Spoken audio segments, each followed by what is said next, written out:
ఇప్పుడు medical colleges గడచిన నాయకులు మాట్లాడుతున్నారు ప్రైవేట్ చేసేసారని. దాని పేరు కూడా ప్రభుత్వ కళాశాల పలాని ప్లేస్ పక్కన ప్రైవేట్ వాళ్ళ పేరు పెట్టి మేనేజ్ చేసుకుంటూ చిన్న నష్టాలతో వాళ్ళు మేనేజ్ చేస్తారు. ఆస్తి ఎవరిది? మందే. గైడ్ లైన్స్ ఎవరు ఫ్రేమ్ చేసాం? మనమే ఫ్రేమ్ చేసాం. దాన్ని రెగ్యులేట్ ఎవరు చేస్తాం? మనమే చేస్తాం. ఇప్పుడుండే సీట్ల కంటే సీట్లు పెరుగుతున్నాయి. 100% అవుట్ పేషెంట్స్ ఫ్రీ.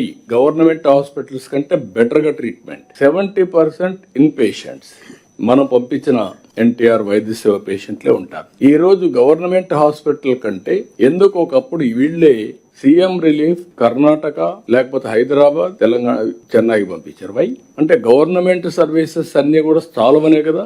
అలాంటప్పుడు కార్పొరేట్ స్థాయిలో వైద్య సేవలు అందిస్తే మీకు నష్టం ఏంటి? మీరు కంప్లీట్ చేశారు ఈ ప్రాజెక్ట్స్ అంటే కంప్లీట్ చేయలేదు. 500 కోట్ల రూపాయలు రిషికొండకు పెట్టారు. ఆ 500 కోట్లు పెట్టి పర్యావరణాన్ని విధ్వంసం చేశారు. ఆ 500 కోట్లు పెట్టుంటే ఒక 2 కాలేజీలు వచ్చేటివి. కమిట్మెంట్ లేని పరిపాలన ఇది. నేనైతే ఆ పని చేయను, నేనైతే ఆ పని చేయలేను. దాన్ని ఏం చేయాలని ఇప్పుడు తెలియకుండా ఒక వైట్ ఎలిఫెంట్ గా తయారయ్యే పరిస్థితి వచ్చింది. ఇలాంటి సమస్యలు ఉంటాయి. ఇంకొక పక్కన కూడా గుర్తుపెట్టుకోవాలి మనందరం. ఒకప్పుడు గడిచిన ప్రభుత్వంలో చేసిన తప్పులు ఎన్నున్నాయంటే డబ్బులు కావాలి, జీతాలు కూడా ఇవ్వలేని పరిస్థితికి వచ్చారు.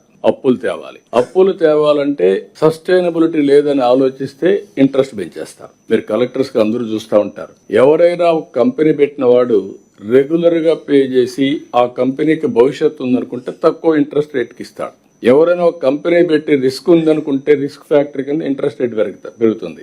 ఆంధ్రప్రదేశ్ స్టేట్ కూడా 13-14% తో డబ్బులు తీసుకొచ్చారు. Debt servicing has become a big problem.